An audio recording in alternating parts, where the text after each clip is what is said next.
Kepercayaan kepada Tuhan dimaksudkan sebagai bangsa dan negara ini telah diwujudkan atas kepercayaan yang kukuh kepada Tuhan. Melalui kepercayaan beragama inilah yang telah menjadikan bangsa dan negara ini sebagai satu bangsa dan negara yang berdaulat. Terdapat beberapa agama yang telah diamalkan oleh rakyat Malaysia, antaranya ialah agama Islam, Buddha, Hindu, Kristian dan sebagainya. Perlembagaan Persekutuan Malaysia telah memperuntukkan bahawa agama Islam adalah agama rasmi persekutuan. Tetapi agama dan kepercayaan-kepercayaan lain boleh diamalkan dengan aman dan tenteram di mana-mana bahagian di dalam persekutuan.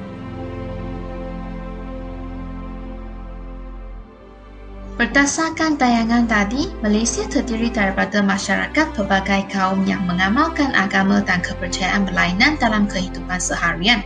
Setiap rakyat perlu menghormati kepercayaan masing-masing serta menunjukkan toleransi dan sikap persaudaraan yang kukuh. Agama dan kepercayaan kepada Tuhan merupakan elemen yang penting dalam kehidupan manusia. Ketiadaan agama boleh meruntuhkan kepribadian seseorang dan merosakkan bangsa dan negara. Dengan berpegang teguh kepada prinsip kepercayaan kepada Tuhan, ia dapat membentuk rantaian kasih sayang dalam kalangan rakyat Malaysia tanpa mengabaikan hak seseorang. Sementaranya memupuk persatuan antara rakyat serta memanfaatkan keamanan dan kestabilan negara.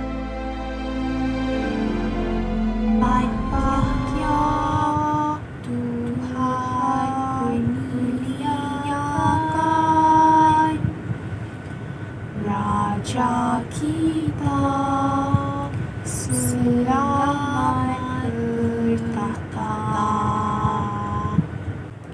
Weh, kenapa kau selalu nyanyi lagu negara aku dengan penuh semangat Kau punya berdiri tegak tu dahsyat betul. Mestilah bila kita berdiri tegak dan nyanyi lagu negara aku dengan penuh semangat, ia menunjukkan bahawa kita menghormati lagu negaraku sebagai lagu kebangsaan kita. Bila kita menghormati lagu negaraku, kita juga akan menghormati negara kita dan juga raja kita sebagai ketua negara. Hal ini dapat membuktikan tujuan bagi prinsip rukun negara yang kedua, iaitu kesetiaan kepada raja dan juga negara. Seperti yang ditunjukkan dalam lakonan sebentar tadi, prinsip kedua dalam rukun negara dapat dihayati hanya melalui lagu negaraku. Prinsip kedua menganjurkan semangat patriotisme, khususnya melalui perasaan keterikatan kuat kecintaan abadi kepada raja dan negara. Setiap rakyat Malaysia hendaklah memberikan sepenuh taat setia, jujur dan ikhlas kepada raja, yang seterusnya dapat membuktikan taat setia kepada negara.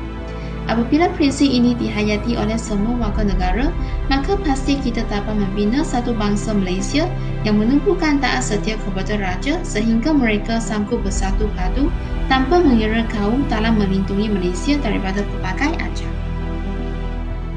Tak benda dia. Duduk boleh makan keropok supering dengan berita. Bandirikan diri. Bertenang semuanya. Apakah kamu semua buta sejarah? Tidakkah kau lihat pada negara-negara yang pada asalnya ada raja, ada bahasa, ada bangsa asalnya? Apa kabar saudara kita di Kemboja, Champa dan Filipina? Habis hilang semua warisan bangsa. Tidakkah kau sedar kita aman dan bahagia hari ini kerana adanya perlembagaan? Biarpun ada kecelaruan dan kekacauan, perlembagaan inilah yang menyelamatkan kita semua. Jika dahulu perwira kita bermati-matian mendapatkan kemerdekaan, kita hari ini berjuang mempertahankan keluhuran perlembagaan. Berdasarkan layar hitam putih tadi, kita dapat memahami konsep keluhuran perlembagaan yang menjadi undang-undang tertinggi di Malaysia. Perlembagaan menjadi perkara penting dalam menjamin keharmonian negara. Perlembagaan juga bertujuan menjaga kedudukan raja-raja dan bahasa Melayu sebagai bahasa kebangsaan.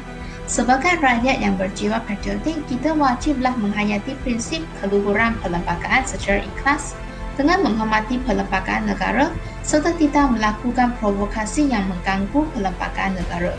Kedaulatan dan kedudukan Malaysia hanya dapat dikekalkan dengan syarat semua rakyat menerima, menghormati dan mematuhi perlembagaan negara. Assalamualaikum dan salam sejahtera. Kembali bersama saya Wasilah Rafidi dalam rancangan Berita Sensasi 22232. Baru-baru ini kita telah digempurkan dengan berita di mana seorang artis tempatan yang ternama telah dibenarkan untuk merentas negeri dengan alasan untuk berbulan madu. Namun, seorang wanita yang berstatus rakyat biasa telah ditolak permohonannya untuk bertemu dengan ibu yang tercinta yang sedang nazak di hospital sehinggalah ibunya telah kembali ke rahmatullah. Jadi pada hari ini saya akan menemu ramah wanita tersebut untuk mengetahui apa sebenar yang terjadi. Ya betul, saya ada buat permohonan untuk merentas negeri, namun permohonan saya ditolak sehinggalah ibu saya kembali ke rahmatullah. Saya agak terkilanlah dengan apa yang terjadi sebab saya tak dapat jumpa dia waktu yang kali terakhir. Namun saya redha dan mungkin inilah ketentuan Tuhan untuk saya dan ibu.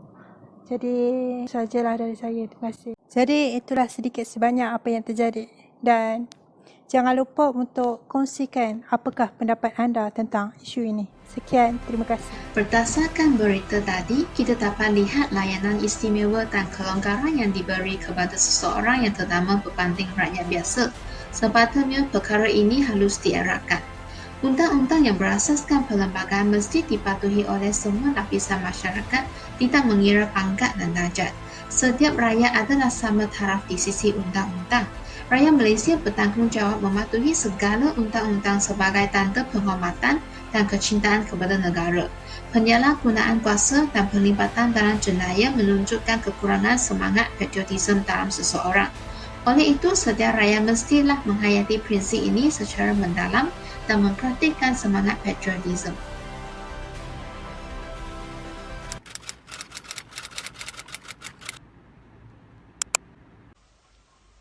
Ellie, I jumpa dia 2 days ago.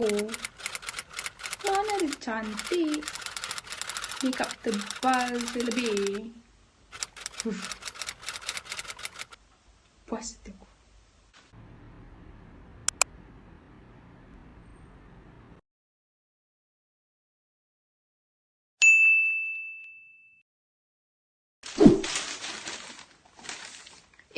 Itu kan yang staff masjid tu ke?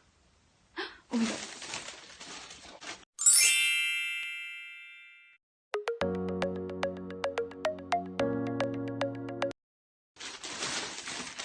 Hi, you cheat kan? Yes, saya cik. Oh my god, I minat gila dekat you. You cantik gila. Nak ambil gambar boleh? Boleh. Berdasarkan sketsa tersebut, kita dapat lihat perbuatan baling batu sembunyi tangan. Adakah ini sejajar dengan prinsip kesopanan dan kesusilaan? Tidak sama sekali. Secanggih mana pun teknologi masa kini, sikap hormat menghormati sesama kaum dan manusia amat diperlukan bagi melahirkan rakyat yang cinta akan kedamaian dan keharmonian negara. Pengukuhan budaya hormat menghormati melalui prinsip kelima ini, negara Malaysia dapat melahirkan rakyat yang sanggup berjuang demi tanah air kerana tiadanya sikap pongkat dan merasakan diri ini lebih hebat berbanding orang lain. Justru prinsip kesopanan dan kesusilaan terbukti dapat menyemai semangat patriotisme dalam kalangan masyarakat Malaysia. Projek Cinta Akan Negara yang bertemakan rukun negara ini telah mempamerkan penghayatan kumpulan kami terhadap kelima-lima prinsip rukun negara yang sebagai ideologi kebangsaan Malaysia. Kami menghormati dan memahami rukun negara sebagai ejen patriotisme yang dapat mengeratkan persatuan dan mengekalkan keamanan negara. Bukan sahaja menerjemahkan prinsip rukun negara secara literal, tetapi contoh yang ditunjukkan telah menunjukkan semangat cinta akan negara kami dalam penghayatan rukun negara secara ikhlas agar rukun negara dapat dipraktikkan dalam kehidupan seharian dan seterusnya membentuk negara Malaysia yang aman damai. Melalui video ini, penonton dapat memahami kepentingan mempraktikkan rukun negara dalam kehidupan seharian. Malaysia terbina daripada masyarakat majmuk yang berpegang kepada agama dan budaya berlainan.